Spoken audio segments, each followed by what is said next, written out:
Hoy vamos a tratar un tema muy interesante y que está muy relacionado con cada uno de nosotros, ¿no? Como es el problema, ¿no?, del ego, el famoso ego de que tanto se habla, ¿no? En psicología existen diferentes corrientes, enfoques, que lo han querido estudiar el problema del ego desde muy diversas perspectivas, ¿no? La primera corriente o escuela de psicología occidental que lo abordó de manera más directa fue obviamente el psicoanálisis de Freud, ¿no? Cuando planteó la clasificación famosa de el yo o el ego, ¿no?, el super yo, ¿no?, y el ello y super yo, ¿no? Es una de las clasificaciones del psicoanálisis. Después se han proliferado muchos más enfoques, muchas más clasificaciones al respecto. Algunas escuelas tienden a reforzar la idea del yo, reforzarla en el sentido de afírmate a ti mismo o a ti misma, ¿no? Afirma tu forma de ser, acéptate, etcétera, etcétera, ¿no? Mientras que también existen otros enfoques o tendencias dentro de la psicología, más que dentro de la psicología, yo diría dentro de las filosofías yógicas o filosofías espirituales o de índole más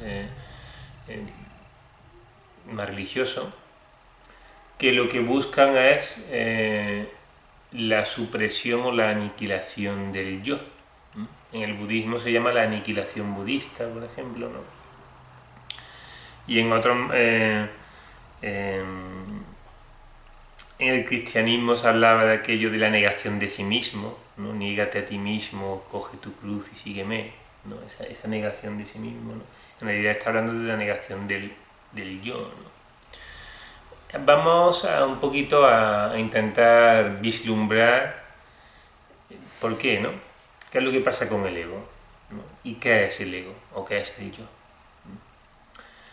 Nosotros como seres humanos tenemos una vida psíquica y psicológica compleja. Podríamos establecer tres grandes aspectos de nuestra vida psicológica, que son, por una parte, el ego, el yo, ¿no? Por otra parte, la personalidad, que no es el ego, son dos cosas diferentes. Y en tercer lugar, podríamos hablar del espíritu o de la parte anímica o del alma, o en fin, como cada cual le quiera llamar, la esencia, etc. Todos podemos más o menos intuir o vislumbrar que la esencia o el espíritu es algo distinto del ego, ¿no? La esencia o el espíritu tienen una naturaleza espiritual, mientras que el ego tiene una naturaleza mental. El ego está en la mente. El ego es una forma mental y obedece a todas las condiciones energéticas y materiales de la mente, es decir, obedece a todas las características de la mente. El ego es mecánico porque la mente es mecánica, ¿no?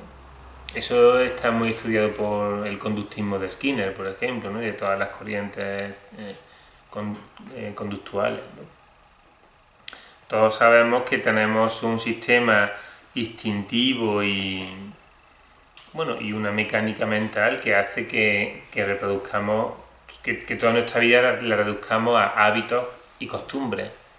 Y esos hábitos y costumbres siempre vienen activados por entornos mecánicos. Es decir, siempre ante el mismo escenario vamos a sentir el mismo impulso a repetir los mismos hábitos dentro de ese escenario.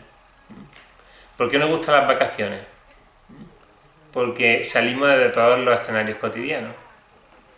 Y entonces sentimos una liberación de esa mecánica de la rutina, de esa mecánica mental.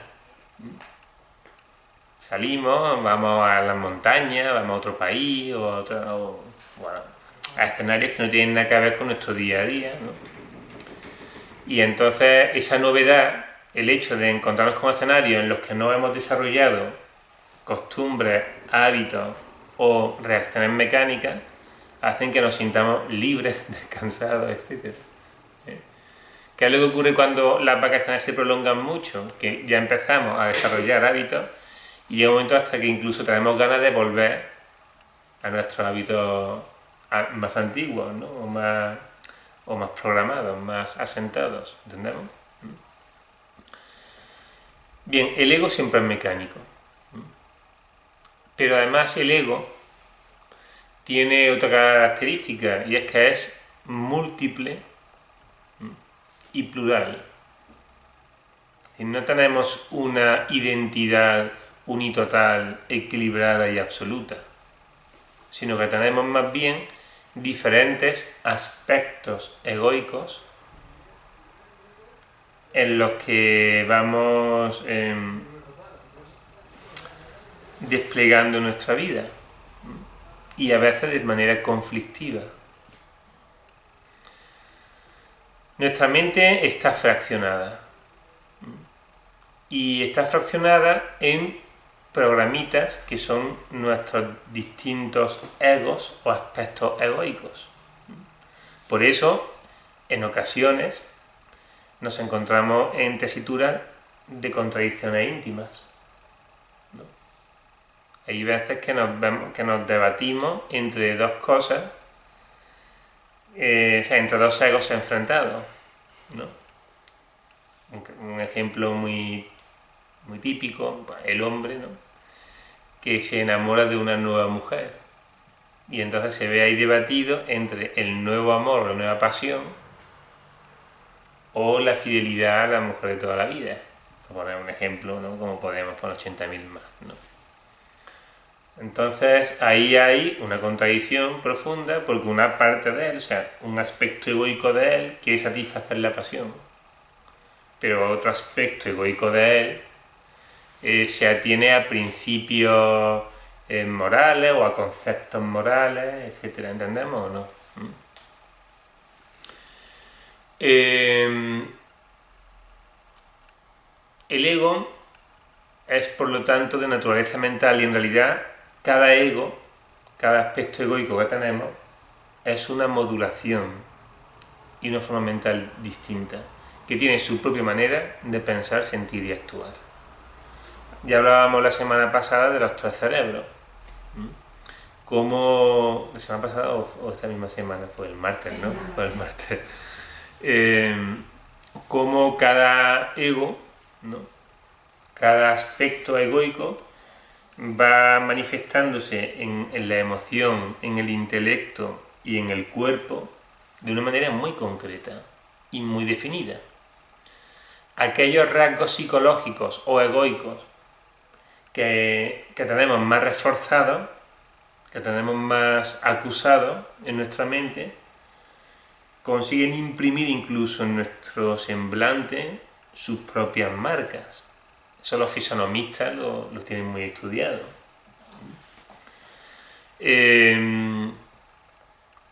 Y obviamente no somos el mismo cuando estamos en plan cariñoso con nuestra parejita, ¿no? Ahí en plan, así hablándole, ay, cariñito mío, ¿no? Qué bien estoy contigo, ahí eres mi gordi, así que no es lo mismo eso que cuando está uno enfadado y le está eso es que lo comentamos la otra vez. Entonces llega un momento en que la forma de hablar, la forma de gesticular, la forma de moverse, todo es diferente, la forma de mirar, todo. ¿Habéis dado cuenta de que una persona iracunda, cuando está llena de ira, cuando está una persona identificada con un aspecto egoico de ira, la mirada que tiene una mirada que corta, ¿no? Una mirada terrible. Porque la ira, ese ego de la ira tiene su propia forma de mirar, ¿entendemos? Cuando ese ego pasa y estamos identificados con otro ego, que a lo mejor es un ego romántico, ¿no? Entonces nuestra forma de mirar es muy distinta, ¿verdad? Incluso como nuestra vida va pasando etapas en las cuales nos vamos identificando con cuadros egoicos distintos dependiendo de cada etapa, hay veces que vemos fotografías nuestras del pasado y decimos, oye, pues, vale. O vemos la foto de alguien y dice, ahí está, eres tú, y pues parece otra persona muy distinta. Porque no es solo una imagen de un momento histórico, sino también de un momento psicológico. Y los egos se expresan en nuestro cuerpo, en nuestra gesticulación, en todo lo que hacemos. Así que ese es el gran problema del ego. El gran problema del ego es que en realidad es una ilusión, es una autoimagen idealizada. Todos tenemos una imagen de sí mismos que es falsa, no es real. Cuando uno abre un perfil en Facebook, ¿no? Facebook le hace una serie de preguntas, ¿verdad? Para que uno defina cómo es, para que uno defina su identidad. Pero son preguntas de lo más superficiales. ¿A qué país has ido? ¿No? ¿O dónde has estado? ¿Cuál es tu música favorita? ¿Qué películas has visto? ¿Qué películas son tus favoritas? Etcétera. O sea, son preguntas de lo más superficial. Porque el ego es superficial. El ego es superficial, es cambiante, es mecánico, es decir, siempre ante los mismos estímulos el ego va a dar las mismas respuestas, siempre. Que esa es la base del conductismo, ¿no? La corriente psicológica del conductismo, precisamente esa, ¿no? El ego siempre se basa en ideas nuestras particulares, pero ideas falseadas, sesgadas, porque el ego, al ser parcial, al ser un fragmento de nuestra mente, o sea, nosotros no tenemos una mente integrada, unitotal, en armonía. Tenemos una mente disgregada en aspectos egoicos que muchos de ellos se enfrentan con otros. Y es lo que hace que vivamos siempre en una tensión continua. ¿Entendemos? Que tengamos miedos, contradicciones, que tengamos un montón de rollos, ¿verdad? Un montón de traumas, ¿no? Ahí, ¿no? Y eso se debe al aspecto multifacético, plural, fragmentario de nuestra mente, ¿no? Todos cuando pensamos nosotros mismos, todos creemos que somos de una determinada forma. Todos tenemos una imagen de sí mismos. Suele ser una imagen obviamente idealizada. Hasta el punto de que a veces uno se pone a hablar de sí mismo. Ah, no, porque yo soy así, yo soy así. Claro, uno siempre tiende a dar una imagen de sí mismo, pues eso, ¿no? Buena. Porque todos tenemos una imagen buena de nosotros mismos, ¿no? Todos no. Lo que siempre uno suele decir, bueno, más o menos, o sea, yo soy buena persona, hombre, tengo mis cosillas como todo el mundo, pero no, en general soy buena persona. Ese planteamiento es común a todo el mundo. ¿No? La persona que no tiene ese concepto de sí es que es un poco retorcida, ¿no? Por lo general, eso de o es un poco retorcida o una persona que está haciendo un trabajo interior a lo bestia y se conoce muy profundamente, ¿no? Pero por lo general es, no, yo tengo mis cosillas como todo el mundo, pero en el fondo soy buena persona, ¿no? Bueno, claro, no soy, ¿verdad? Ahora no somos, ¿no? Somos buenos, ¿no? Entonces una vez se pone a hablar de sí mismo, ¿no? Cuando conocemos a alguien, nos gusta hablar de sí mismo, nos gusta exhibirnos y hablar de sí. Ah, pues a mí me encanta esto, porque yo no sé qué, porque a mí no sé cuánto, y yo, y empezamos a jugar al yo-yo, porque yo. Y si tenemos al lado a nuestra pareja o a la persona que convive con nosotros día tras día empieza... sí, sí, claro que sí, sí, sí, porque claro, una persona que nos conoce al día a día, pues obviamente no tiene una imagen idealizada de nosotros. ¿Entendemos? Al principio cuando conocemos a alguien también nosotros tendemos a idealizarlos o idealizarla. Es un impulso, una tendencia natural. Luego con el tiempo, ¿verdad? Esa idealización se va desmoronando, ¿no? Y ahí es cuando ya empezamos a jugar las verdaderas cartas, ¿no? ¿Por qué actuamos así? Por el ego. Entonces, el ego busca autoafirmarse, exhibirse. Al ego le encanta ser el centro de atención. Y además el ego tiene un basamento fundamental, que es la autoafirmación a partir de la diferenciación. O sea, el ego es excluyente.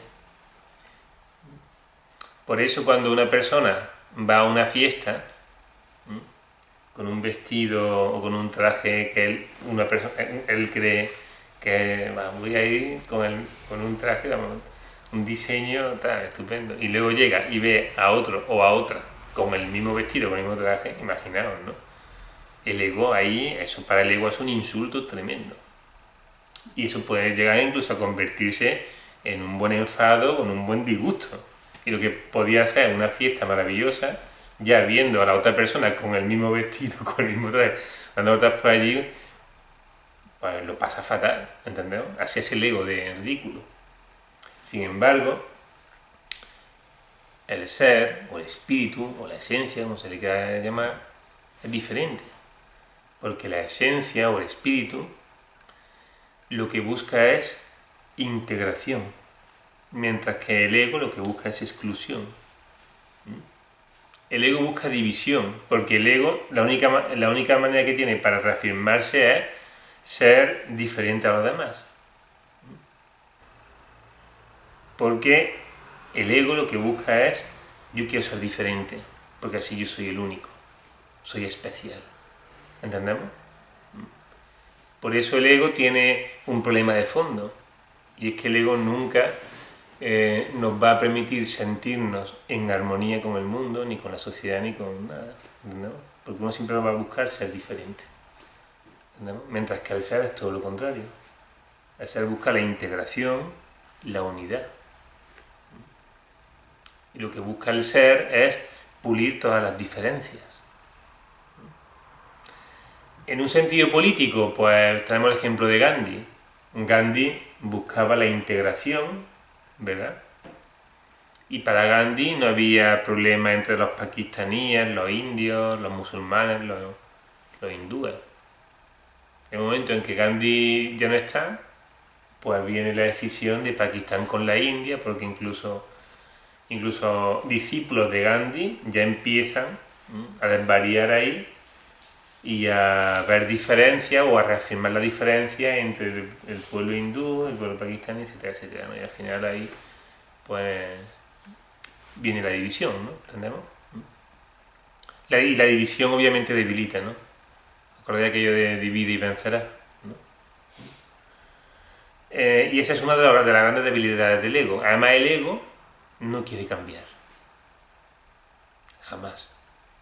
Al ego le aterra cambiar. No es que le aterra, es que no puede. O sea, el ego pervive en su statu quo. ¿Os acordáis de la canción esa, ¿no? De yo soy así y así seguiré, nunca cambiaré, ¿no? Pues así es el ego. El ego no da su brazo a torcer, el ego no quiere cambiar.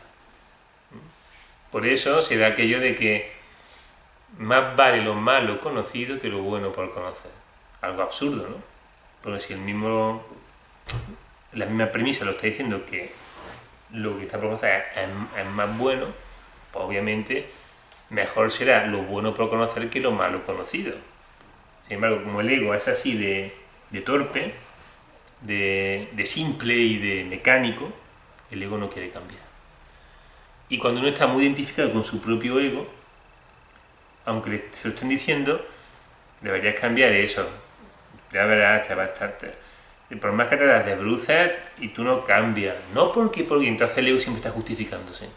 No porque y siempre al final los culpables son los demás. ¿No? Y lo que uno dice, no, es que nadie me comprende. ¿No? La típica premisa del adolescente que nadie le comprende. ¿No? Pero eso es puro ego. ¿No? El ego nos impide darnos cuenta de nuestra realidad. Porque es que en realidad nosotros no tenemos una identidad en armonía, integrada y estable. Tenemos una identidad muy cambiante, muy mutable, como es el ego.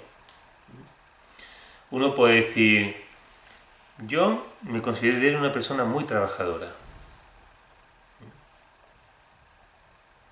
Claro, tú te puedes considerar una persona muy trabajadora si en tu empresa te va muy bien y todos los días que vas a tu empresa no haces nada más que ver dinerito entrando en la caja, ¿no? O emitiendo facturas. Entonces, claro, el estímulo, o sea, de la codicia hace que seas muy trabajador y que estés desde las 7 de la mañana y te vaya el último y allí controlando la empresa y a los trabajadores, porque uno está estimulado no por el trabajo en sí, no porque uno sea un trabajador porque le guste el trabajo, sino por todo lo que hay detrás de ello. Pero si a esa persona le dice el colega de turno o el amigo, oye, mira, ¿te importa este domingo venir a echarme una mano para hacer mi mudanza? A lo mejor ya para eso no es tan trabajador. ¿Entendemos o no? O sea, eso nos lo aplicamos a todos nosotros. O sea, nosotros nunca podemos decir yo soy así en todos los casos. Yo soy así en estos casos y a lo mejor en estos otros no soy así. Uno puede decir, yo soy una persona con mucha voluntad. Bueno, a lo mejor tiene mucha voluntad, no sé, a la hora de aprender cosas, ¿no? De aprender un idioma, yo qué sé. Pero a lo mejor para dejar de fumar no tienes tanta voluntad, ¿entendemos? O sea que eso de que yo tengo mucha voluntad depende. Depende en qué caso y en qué sentido, ¿entendemos o no? Es decir, que nosotros en realidad tenemos una ilusión, una idea de sí mismos como si fuéramos personas psicológicamente individuales, pero no es cierto. Lo que hemos hecho es ir sesgando percepciones de sí mismos y nos hemos creado una fantasía, pero esa fantasía es fácilmente contrastable con la visión que de nosotros tienen aquellas personas que nos conocen en profundidad y que conviven con nosotros. Y eso nos pasa a todos, por desgracia. Porque nosotros vivimos la mayor parte del día identificados con nuestro ego. Y como el ego es así, pues nosotros también somos así. Repito, es mecánico, es cambiante, excluyente, plural, y sobre todo sesgado, o sea, fraccionado, ¿no? Nunca es completo. Por eso a lo largo del día cambiamos tantas veces de estado de ánimo, de emociones, de pensamientos, de todo, ¿no?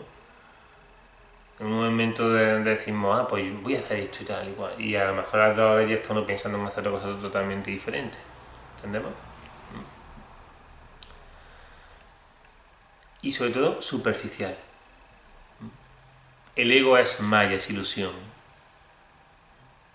Cuando conseguimos trascender la visión egoica o el sentido egoico de la vida, entonces entramos en una dimensión mucho más profunda y elevada que es el ser. La vida cuyo eje está en el ser y no en el ego es una vida muy profunda, muy plena y muy diferente. Se mueve por otros valores, por otra naturaleza. No es mecánica, es libre. No está tan sometida a nuestros propios prejuicios ni a nuestras cadenas psicológicas. Todas nuestras cadenas psicológicas son memoria. Y esa memoria es tiempo y el ego es tiempo. El yo se procesa en el tiempo. La conciencia o la esencia o el espíritu, no. El ser está en la dimensión de lo eterno, de la eternidad, no pertenece al tiempo. Cuando una persona consigue activar los procesos conscientivos del ser a través de un estado de samadhi o de iluminación, la percepción que todos los místicos o los grandes maestros iluminados hablan o describen de ese estado es una fusión con todo, donde ya no existe ni el yo ni el tú, donde el sentido de individuo desaparece y uno se diluye en un instante atemporal con todas las cosas.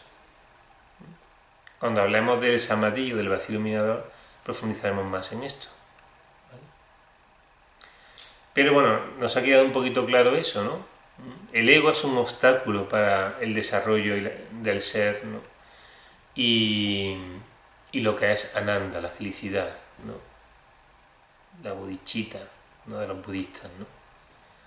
El ego es un obstáculo para el fluir libre de la vida, para el fluir libre de nuestra naturaleza auténtica y real. Todos nosotros tenemos una vida llena de fingimientos, de adaptaciones y de parches, de artificios, de toda índole, porque el ego es así, porque el ego nos ha impedido vivir en contacto y de acuerdo a nuestro íntimo ser, ¿vale? Entonces hemos desarrollado una vida muy egoica, llena de todas esas características. Así que eso está ahí, ¿no? Y tenemos que aprender a bregar con el ego, porque debemos trascender al ego. Debemos poner nuestra vida en torno al ser y no en torno al ego. El ego es una broma de mal gusto. ¿Vale? En el fondo es tiempo, es memoria, denso, pesado, lleno de cadenas, lleno de traumas, de recuerdos, de todo, ¿no? Y además está muy enraizado en el subconsciente. En fin, lo vamos a dejar aquí para no hacernos muy pesado.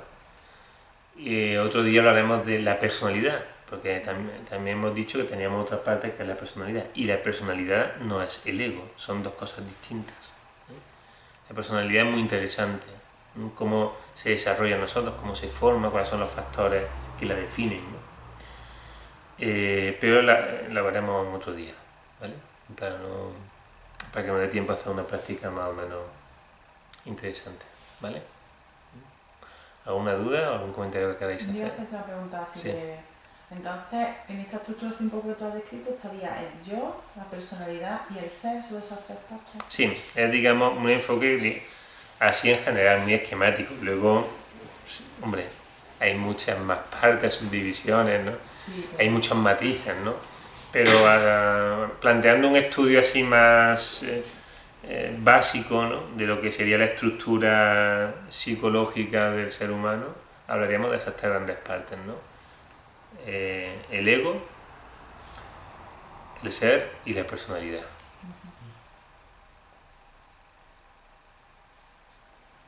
Bien, bueno, pues entonces vamos a hacer la práctica.